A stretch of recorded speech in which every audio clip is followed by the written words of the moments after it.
एक के बाद एक आते बयान कोई न कोई इशारा तो जरूर दे रहे हैं, लेकिन सवाल पूछने पर भाजपा के दिग्गज दो टूक कुछ भी नहीं कहते, सिर्फ वास्ता लक्ष्मण का है। लखनऊ के बारे में ये सर्वविदित है कि पहले वो लक्ष्मण नगरी ही थी। अब जैसा जैसा स्थितियां हैं उस अनुसार हम लोग आगे बढ़ रहे हैं। राम दरबार में लक्ष्मण की अहमियत दुनिया जानती है। ऐसे में अयोध्या के नाम पर शुरू नई मुहिम के लिए लखनऊ में माहौल बनाने में कोई कसर नहीं। लखनऊ नाम के आगे आज भी लखन लगा है।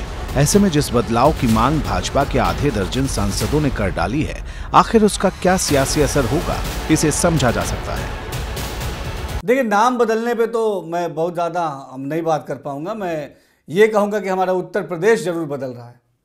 हम आज उत्तर प्रदेश को तरक्की की तरफ आगे ले जा रहे हैं, ये सबको देखना चाहिए। ये सब कुछ पैदा करने वाला सृष्टिदाता तो वही ईश्वर, वही अल्लाह है। उसका नाम हटा के फिर याद कर दिया, तो ये सिर्फ एक सियासत है, क्योंकि उसमें थोड़ी सी मुस्लिम कल्चर का नाम है, तो इसे हटा दो, वो हिंदू मुस्लिम करो और पोलराइज करो वोट को। भारतीय जनता पार्टी का आप उनके पास कार्य करने के लिए कुछ है नहीं, न तो बताने के लिए कुछ है, तो अब 2024 के चुनाव में जनता से क्या बताएंगे। मौजूदा तपिश भरे माहौल में ये सवाल अहम हो जाता है कि सदियों बाद किसी शहर का नाम बदल देना क्या चुनावी कार्ड है या फिर इसके पीछे ठोस दलील है, और क्या नाम बदलना ध्रुवीकरण कार्ड का हिस्सा है। हमको इन चीज़ों को संस्कृति के हिसाब से, भारत की मर्यादा के हिसाब से, भारत का इतिहास के हिसाब से उनको देखना चाहिए।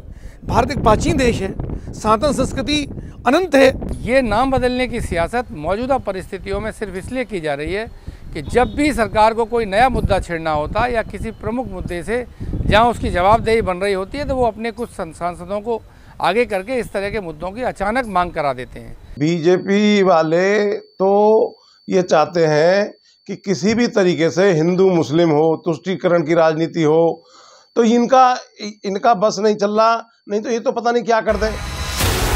लखनऊ का नाम बदलने से शुरू हुई जंग अब धीरे धीरे पूर्वांचल की तरफ भी बढ़ चली है। इसके लिए केंद्र बिंदु में है गाजीपुर। वजह है सुभाषपा अध्यक्ष ओम प्रकाश राजभर की सीएम योगी आदित्यनाथ से की गई गाजीपुर जिले का नाम बदलने की मांग। राजभर ने चिट्ठी लिखकर सीएम योगी आदित्यनाथ से मांग की है कि गाजीपुर जिले का नाम बदलकर महर्षि विश्वामित्र के नाम पर विश्वामित्र नगर कर दिया जाए।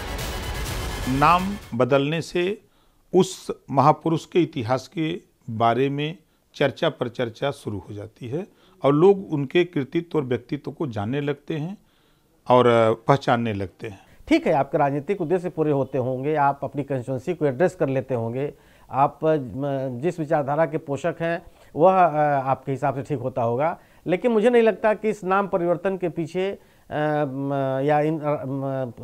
कोई सोची समझी रणनीति है। ये कहा जा सकता है कि हाँ, लोगों की मांग पर और सांस्कृतिक या ऐतिहासिक कारणों से नाम बदलना ज़्यादा जरूरी है, ना कि राजनीतिक कारणों। राजभर की गाजीपुर जिले का नाम बदलने वाले इस मुहिम पर खुद अखिलेश यादव ने गाजीपुर की धरती से ही सीधी चोट कर डाली। ये जो नाम बदलने वाले हैं, हमें खुशी है कि हमारे मंच पे भी ओम प्रकाश जी हैं।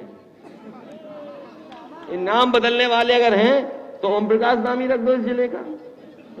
ये जो नाम बदलने वाले प्रस्ताव दे रहे हैं तो ओम प्रकाश नाम ही रख लो, तो कम से कम हमारे पास तो है एक नाम। अखिलेश यादव के राजभर पर किए गए इस हमले से ये साफ समझा जा सकता है कि इस पर चुनावी सियासत किस राह पर आगे बढ़ रही है और विरोधियों की हर चाल पर दिग्गज नेताओं ने किस कदर निगाहें जमाकर रखी हुई हैं। है ओम प्रकाश राजभर जी अगर कोई पत्र दिए, अभी मुझे नहीं मिला, अगर मिलेगा तो ये इस कालखंड में 90% नाम बदले गए। तो ये एक हम भारत की सभ्यता, संस्कृति, धर्म, आध्यात्म और आध्यात्मिक जो धरोहर थी वो नाम रख करके लक्ष्मण जी का लखनऊ से संबंध है, तो क्या गलत हो रहा, वो लखनपुरी थी। लखनऊ से चलकर गाजीपुर तक पहुंच चुकी इस नाम बदल सियासत ने भाजपा और सुभाषपा के विरोधियों को सावधान कर दिया है। गाजीपुर की समस्या है, गाजीपुर के नौजवान स्पोर्ट्स में दिलचस्पी रखते हैं और अपना मुकाम भी रखते हैं। गाजीपुर को एक स्पोर्ट्स कॉलेज क्यों नहीं दिया था? उस स्पोर्ट्स कॉलेज का जिसके नाम से आप शिलान्यास कर दो, उसके नाम से संबद्ध कर दो। अब जैसे देश के इतिहासकारों ने महाराजा सुहेलदेव जी के इतिहास को नहीं लिखा, लेकिन आज के नौजवानों से पूछेंगे तो वो तो बता देंगे जब से हम लोग शुरू किए हैं भारतीय समाज पार्टी बना करके, तो अब महाराजा सुहेलदेव जी कहाँ पैदा हुए, किससे लड़ाई हुई, कब लड़ाई हुई, तो ये जिले का नाम बनने के बाद तो उनकी जीवनी आने लगेगी, तो उसको लोग बेहतर जानने शुरू करेंगे, तो इससे इतिहास भी उजागर होगा। साफ है कि नाम में बहुत कुछ रखा है और नाम के भरोसे चुनावी मौसम में बड़ा काम करने की तैयारियों में हर सियासी दल आगे है। इसी वजह से ये मुद्दा केंद्र बिंदु में है।